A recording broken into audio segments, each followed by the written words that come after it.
Welcome back to my channel. It's me Hoor Khan के। ठीक है, अगर मेरा चैनल आप लोगों ने सर्च करना है तो आप लोगों ने लिखना है हूर खान के। यहाँ पे जी रात के कोई 3 बज रहे थे या 2 बज रहे थे आई थिंक। तो दोपहर में ना हूर हुज़ैफ़ा आज बहुत लेट उठे थे, तो मैंने इनको दोपहर में सुला दिया था। मैंने बहुत बड़ी मिस्टेक की सुला के, तो रात को वो सोने का नाम ही नहीं ले रहे थे। मन्नत तो खैर सो गई थी और वो तो अपनी पढ़ाई में इतनी ज़्यादा मसरूफ़ होती है। हूर हुज़ैफ़ा और मिकाल जाग रहे थे। तो भाई इनकी डिमांड थी हमने खाना है कोयटा कैफ़े। अच्छा, रात में ना ये बहुत मज़े का लगता है जब आप लेट नाइट आपको क्रेविंग हो रही हो ना।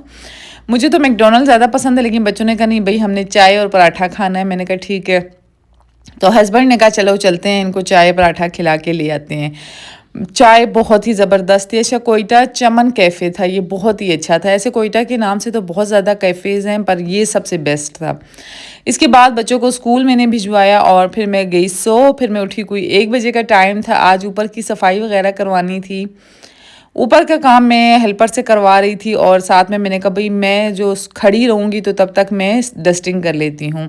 अच्छा, ऐसी चीज़ें ना डस्टिंग मैं खुद करती हूँ। अपनी जो सीरम्स होते हैं या अपना मेकअप का सामान मैं खुद डस्टिंग करके वापसी जगह पे सेट करके रखती हूँ।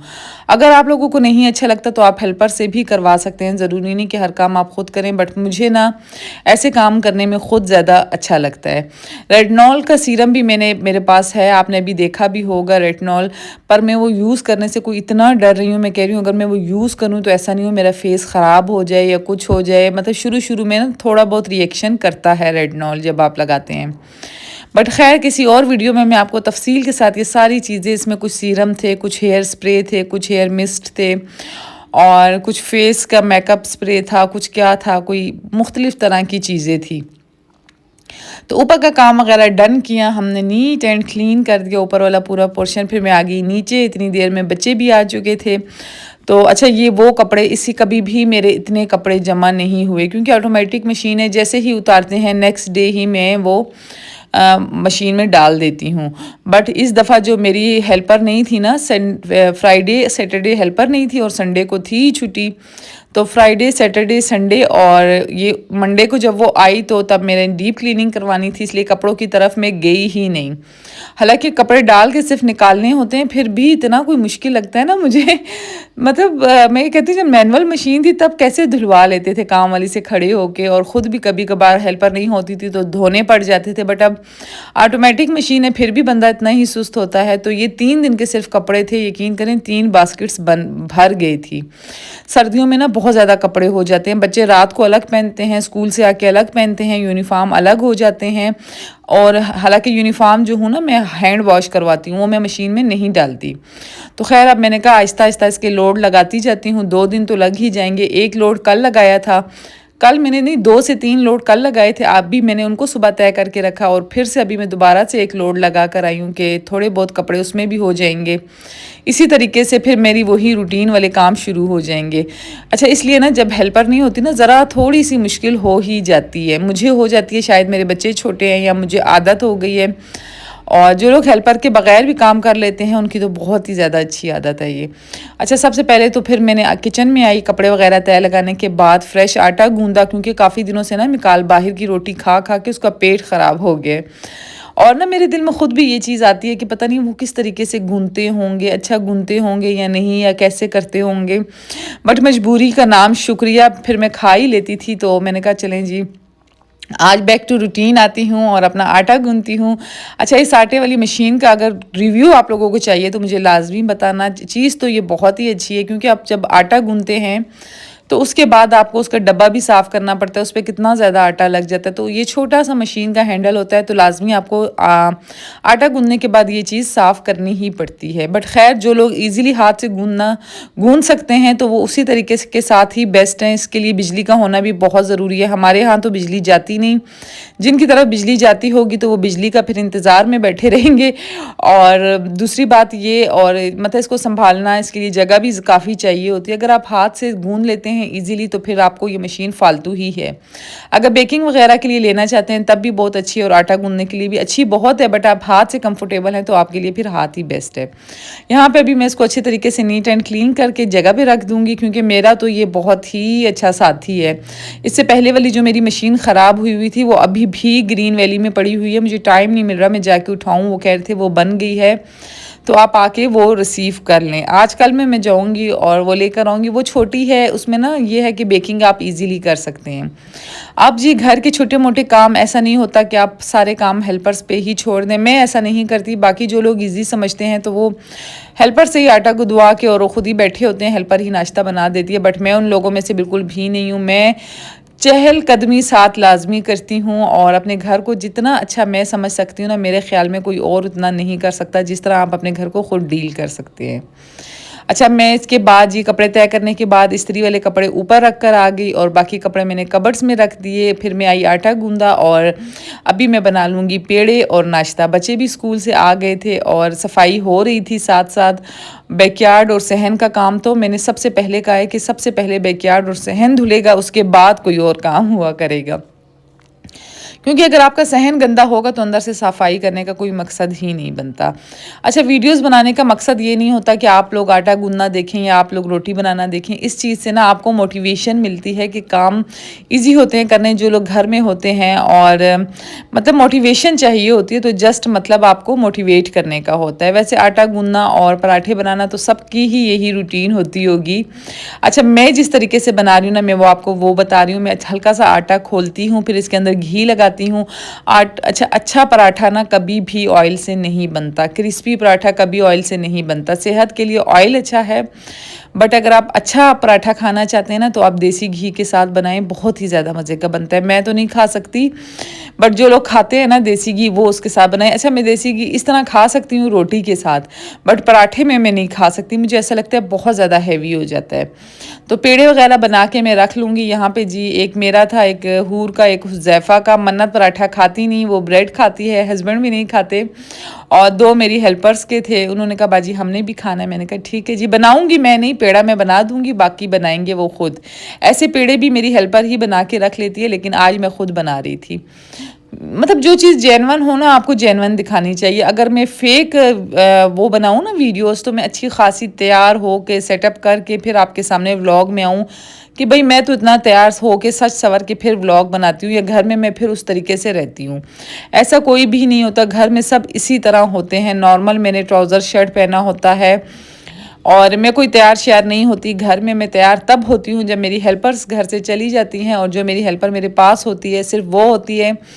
और उसके बाद जी मैं जाती हूँ, शावर लेती हूँ, कपड़े पहनती हूँ, और फिर उसके बाद कोई वीडियो देखनी हो, मूवी देखनी हो, वो करती हूँ, और बच्चों के साथ टाइम स्पेंड करती हूँ। ऐसा नहीं होता कि मैं सुबह उठते ही मैं पहले भाई नहा रही हूँ, धो रही हूँ, कपड़े पहन रही हूँ, तैयार हो के फिर मैं किचन में आ रही हूँ, ऐसा नहीं। अच्छा, रियल लाइफ में भी ऐसा कहीं पे भी नहीं होता। अक्सर मैं व्लॉग्स जब देखती हूँ ना किसी के, तो भाई वो इतना सज सवर के किचन में आते हैं, नाश्ता बनाते हैं और घर के काम कर रही होती। मैंने कहा ये कैसे हो सकता है, बट वो व्लॉग के लिए ऐसा करते हैं। मैं आपको जेन्युइन चीज़ दिखा रही हूँ जो जेन्युइन होता है। सुबह उठती हूँ, मुँह हाथ धोती हूँ, पेस्ट करती हूँ, बच्चों को स्कूल भेजती हूँ, फिर मैं सो जाती हूँ, क्योंकि अपने आप को टाइम देना और अपने आप को रिलैक्स करना सबसे ज़्यादा ज़रूरी होता है। और फिर उसके बाद ही मैं उठती हूँ, फिर मैं घर के काम वगैरह डन करवाती हूँ, नाश्ता बनाती हूँ बच्चों के लिए, कोई छोटे मोटे काम खुद कर लेती हूँ। जैसे आज मैंने डस्टिंग ऊपर की कर ली, कपड़े तय लगा दिए, इस्त्री वाले कपड़े अलग करके दे दिए। हालांकि वो इस्त्री जितने भी हमारे होते हैं ना इस्त्री करने वाली, वो खुद ही इस्त्री वाले कपड़े बाकी तय लगाती है, लेकिन मेरी कबर्ड्स में जिस तरीके से पड़े हैं वो फिर मैं खुद तय लगा लेती हूँ। इस्त्री वाले कपड़े अलग कर लेती हूँ, मतलब छोटी मोटी चीज़ें इधर उधर कर लेती हूँ, कभी निकाल के ट्वाइस सेट कर लेती हूँ। और फिर उसके बाद जी हेल्पर्स के जाने के बाद मैं जाके शावर लेती हूँ, नमाज़ पढ़ती हूँ और रेडी हो जाती हूँ। अच्छा, यहाँ पे जी मैं अंडे बना रही थी, साथ साथ में पराठे बना रही थी। अच्छा, अंडे ना तीनों में इकट्ठे ही डाल देती हूँ, बाद में ना बड़ी मुश्किल हो जाती है कि एक एक अंडा दो, फिर एक एक पराठा दो, बाकी बच्चे वेट करते हैं। इस तरीके से बिल्कुल भी मुझे अच्छा नहीं लगता। अच्छा, आप जब ना ताज़े आटे से पराठा गूंद के बनाएंगे ना तो उसका फ्लेवर ही अलग होगा, आपको उसका टेस्ट ही अलग आएगा। अच्छा, तो आज ना मेरी हेल्पर फिर चली गई थी, फिर मैंने कहा भाई अभी ही ना जब वो वापसी आएगी, इवनिंग में वो वापसी आती है, तो तब तक मैं फिर थोड़ा सा आज मैंने रेस्ट किया। रेस्ट करने के बाद मैंने शावर लिया, मैंने कपड़े पहने, तो फिर मैं आ गई किचन के अंदर। मतलब जो 2-3 दिन मैंने घर को इग्नोर किया ना, चीज़ें इधर उधर हुई थी, मैं चाह रही थी कि दोबारा सेटअप फिर से उसी तरह बन जाए जैसे पहले था। तो इसलिए आज मैंने थोड़ी कबर्ड्स को भी ठीक किया, ऑर्गेनाइज़ किया, थोड़ी हूर की स्टेशनरी ठीक की, और थोड़ा सा हूर का स्कूल का होमवर्क था वो मैंने करवाया, क्योंकि आगे एग्ज़ाम्स आने वाले हैं। तो ट्यूशन में जो है वो लोग एग्ज़ाम की तैयारी करते हैं, होमवर्क आके वो घर में ही करते हैं। कभी किसी दिन आपके साथ ना हूर की भी शेयर करूँगी रूटीन। तो यहाँ पे अभी मैं बना रही थी रात के लिए खीर खाने में। अच्छा, हस्बैंड मेरे कह रहे थे दाल चावल बनाना, उनका बहुत ज़्यादा दिल कर रहा था, तो मैंने कभी साथ में मीठा भी बना लेती हूँ। दाल चावल तो बहुत ही इजी पीसी है।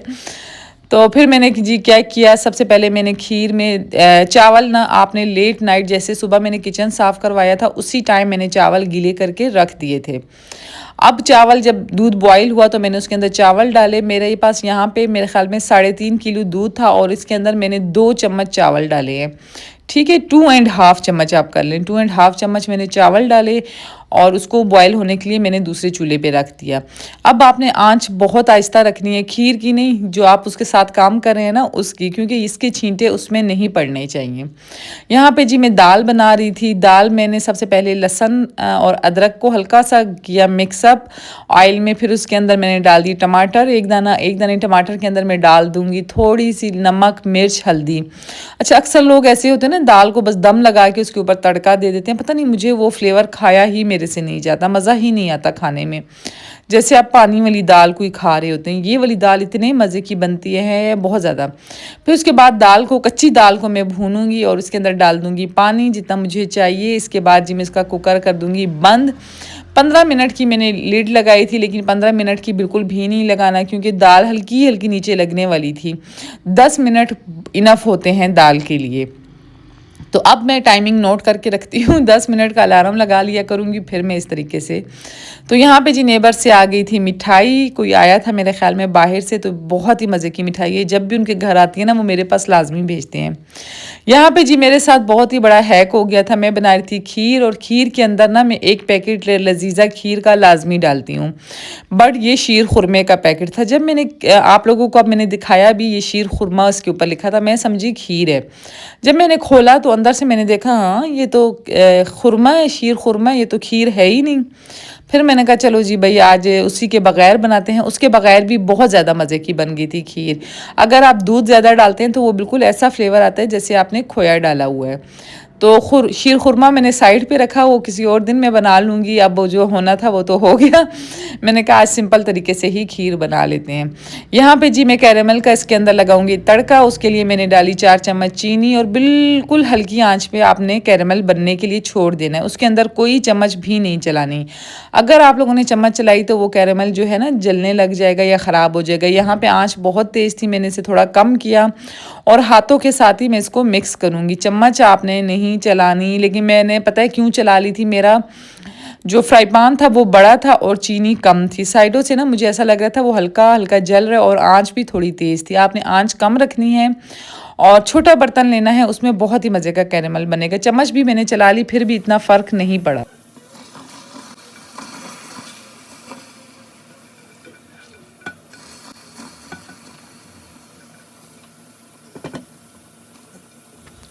अभी हम कैरेमल को कर लेंगे मिक्स अच्छे तरीके से। अच्छा, कैरेमल खीर ना मुझे बहुत ही मज़े की लगती है, पता नहीं क्यों। अच्छा, अगर आप चाहें तो इस टाइम पे आप इसमें ड्राई फ्रूट भी डाल सकते हैं, बादाम, पिस्ता और किशमिश, जो भी आप लोगों को पसंद है, जो आपकी चॉइस है, आप वो भी ऐड कर सकते हैं। मेरे बच्चे जो हैं ड्राई फ्रूट उसमें से निकालते रहते हैं, तो इसलिए मैं ड्राई फ्रूट बिल्कुल भी नहीं डालती हूँ। अच्छा, इवन के शीर खुरमे में भी जो ड्राई फ्रूट होते हैं ना, तो वो उसको भी छान छान के निकालते हैं, तो मुझे इतना कोई गुस्सा आता है। बट यहाँ पे जी खीर हो गई थी डन। कैरेमल खीर मैंने बना ली थी, और साथ में मैं बना रही थी दाल चावल और आलू के कबाब। उसमें भी आज कोई हैक हो गया था, आगे चल के आपको बताती हूँ। अच्छा, ये स्लाइड की जगह ये नहीं है, स्लाइड की जगह बाहर ही होगी। फिलहाल मिकाल का नया नया शौक है, तो इसलिए वो अंदर ला के रख लेता है। मैं कहती हूँ चलो जी, इसका 1 मंथ में शौक थोड़ा पूरा हो जाएगा। यहाँ पे मैंने आपको कहा ना कि दाल को मैंने 15 मिनट रखा था, हल्की हल्की मुझे फील हो रहा था नीचे लग रही है, और पानी भी बहुत ज़्यादा सूख गया था। फिर से मैंने इसमें पानी डाला, और अब इसमें मैं डाल दूंगी धनिया। धनिया में मैं ऑलरेडी पहले ही कटवा के रखती हूँ। बट आप लोगों ने जो है दाल के अंदर धनिया बिल्कुल भी नहीं उसी टाइम। अभी देखें दाल का कलर कितना खूबसूरत है ना। जब हम ग्रीन कलर डालते हैं ना धनिए का और सर्व हम लेट करते हैं, मतलब घंटे 2 घंटे बाद, तो वो दाल का कलर बिल्कुल ही चेंज हो जाता है, ऐसे अजीब सा कड़ी टाइप कलर हो जाता है, बिल्कुल मज़े की ही नहीं लगती। मुझे ऐसा लगता है कलर अच्छा हो ना तो खाने का दिल करता है। ग्रीन कलर जो है येलो कलर को अपनी तरफ खींचता है मेरे ख्याल में।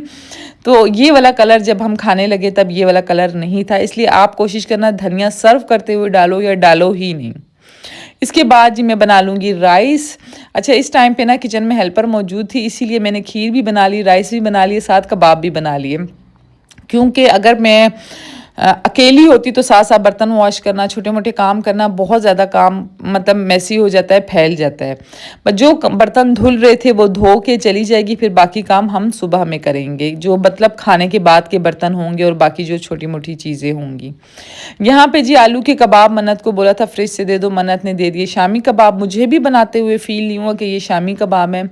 जब हमने तल लिए, जब खाने लगे, फिर हमें फ़ील हुआ भाई ये तो शामी कबाब थे। अच्छा, मेरे बच्चों को ना शामी कबाब बिल्कुल भी नहीं पसंद, वो सिर्फ आलू के कबाब ही पसंद करते हैं, और मुझे अब खुद उनकी वजह से ना मैं भी आलू के कबाब खाने के ही आदी हो गई हूँ। बट खैर, शामी कबाब भी अगर आप इस तरीके से तलें ना तो बहुत ही ज़्यादा क्रिस्पी और मज़े के बनते हैं। अंडे का कोट किया, उसके बाद इसके ऊपर किया। अच्छा, ब्रेड क्रम्ब घर वाली बिल्कुल भी नहीं लिया करें, उसका फ्लेवर ऐसा नहीं होता। उसके ऊपर ब्रेड क्रम्ब का कोट किया और फिर से अंडे का, फिर ब्रेड क्रम्ब का कोट। मैंने दो बार इस तरीके से किया था। फ्रिज में मेरे पास 3 ही कबाब पड़े थे तो बस मैंने 3 ही तल लिए। हालांकि आलू वाले कबाब मेरे पास बहुत ज़्यादा पड़े थे, तो बच्चों को पता नहीं चला तो उसने मुझे दे दिए यही। मैंने कहा अच्छा बस यही बच गए होंगे, शायद एयर फ्रायर में बना के बच्चों ने खा लिए होंगे। तो ये रहे मेरे कबाब। अच्छा, कबाब ना आलू वाले ना बहुत मज़े के लगते हैं दाल चावल के साथ। यहाँ पे जी चावल आपने बहुत ही ज़्यादा अच्छे तरीके से वॉश करने हैं। अगर आपके चावल अच्छे वॉश होंगे तभी आपका खाना अच्छा बनेगा, चावल अच्छे बनेंगे। मैं तो 3 से 4 क्या 5 से 6 दफ़ा चावल धोती हूँ। छोटी सी मेरी फैमिली है, ये खाना भी मैं बनाऊँगी और उससे ज़्यादा बच जाएगा, थोड़ा सा खाया जाएगा फिर बच जाएगा, क्योंकि लेट नाइट ये बाहर से लाजमी कुछ ना कुछ मंगवाते ही हैं बच्चे, तो इसलिए खाना वो बहुत ही लाइट सा खाते हैं। अच्छा, यहाँ पे जी नमक डाल दूँगी चावलों को अंदर। आज ना मेरा कोई मूड ही नहीं था मैं राइस मेकर में चावल बनाऊँ, बस मैंने कहा सिंपल चावल बनाती हूँ। और कबाब भी डन हो गए थे। कबाब बिल्कुल हल्की आंच पे रखा करें अगर आप फ्रीज़र से निकाल रहे हैं। तेज़ आंच में ना ऊपर से तो रेड हो जाते हैं लेकिन अंदर से वो सही तरीके से ना धुआँ नहीं निकलता। जब धुआँ नहीं निकले तो कबाब का मज़ा नहीं आता। यहाँ पे जी कबाब को मैं साइड साइड से भी कर दूँगी फ्राई। और बस ये मेरी आज की वीडियो होगी, और नेक्स्ट वीडियो मैं वैक्स की डालूंगी। जो वैक्स की वीडियो देखना चाहता है तो नेक्स्ट वीडियो का लाजमी वेट करना, शायद आज रात में ही मैं रिकॉर्ड कर लूँ कौन सी वैक्स अच्छी होती है। यहाँ पे जी चावलों को मैं लगा दूंगी दम। ये रहा फाइनल। बर्तन भी धुल गए थे, जो बर्तन उसके जाने के बाद, हेल्पर के जाने के बाद रहे थे वो मैंने रख लिए नीचे। इसके साथ सलाद था, रायता था, और बस ये था सिंपल सा हमारा खाना। और इसी के साथ मैं आज की वीडियो को एंड करती हूँ। मिलूंगी आपसे नेक्स्ट वीडियो में। अब जो रात के बर्तन होंगे मैं वहाँ पे जमा करती जाऊँगी। अच्छा, नेक्स्ट वीडियो में जाना कहाँ, कपड़ों का जो मैंने आपको सीन बताया था ना लोड, तो अभी तक ये रहते हैं। अब मैं इसके अंदर फिर से 2 लोड रात को भी लगा दूँगी, 2 फिर सुबह लगाऊँगी। मतलब मैं आपको कह रही हूँ सिर्फ 3 दिन के इतने कपड़े हो जाते हैं। बेडशीटें वगैरह साथ लगाओ, साथ छोटे मोटे घर की बहुत ज़्यादा चीज़ें निकल आती हैं धोने के लिए। तो मैंने कहा भाई इसका लोड लगा लेती हूँ ताकि सुबह जब इस्त्री वाली आए तो वो बाकी कपड़ों के साथ इसको भी इस्त्री कर लेगी। बस अब ये है, नॉर्मल सी मेरी वीडियो थी। अगर वीडियो अच्छी लगे तो वीडियो को लाइक करना, सब्सक्राइब करना, शेयर करना। बट वीडियो जो थी सारी जेन्युइन, कोई इसमें फ़ेक चीज़, बनावटी चीज़ नहीं थी कि आप लोगों को दिखाने के लिए मैंने फ़ेक एक्टिंग की हो या फ़ेक चीज़ें वो की हों। तो मैं जैसी हूँ वैसी ही हूँ, मैं लोगों को दिखाने के लिए कभी भी नहीं बनती। मैं अपने आप को मैं समझती हूँ मैं जैसी हूँ सबसे बेस्ट हूँ। और बस इसके साथ आज की वीडियो को करते हैं एंड। मिलूंगी नेक्स्ट वीडियो में। अपना बहुत ज़्यादा ख्याल रखना, दुआओं में याद रखना। वीडियो अच्छी लगे